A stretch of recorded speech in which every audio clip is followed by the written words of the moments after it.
Idewe Nyoman Murdika Putra asal Serokadan Kaji Desa Abuan, Kecamatan Susut Bangli, dibekuk jajaran Polsek Belah Batu. Hal itu terjadi lantaran dia mencuri 2 ekor burung murai di Banjar Anggar Kasih, Desa Medahan, Kecamatan Belah Batu, Gianyar. Kasus ini terungkap setelah Polsek Belah Batu menerima laporan dari masyarakat mengenai adanya pencurian burung di Banjar Anggar Kasih, Desa Medahan, Kecamatan Belah Batu, Gianyar.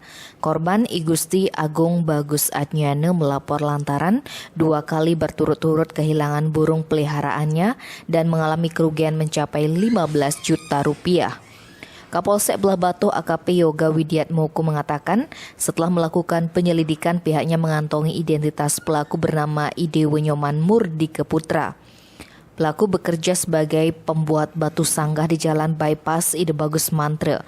Pelaku ditangkap di rumah bibinya di Desa Sanur, Denpasar Selatan. Kemudian diamankan ke Mapolsek Belah Batu. Pelaku mengaku mencuri burung dari rumah korban karena terdesak ekonomi. Atas perbuatan pelaku diancam hukuman 7 tahun penjara. Tim Bali Express melaporkan.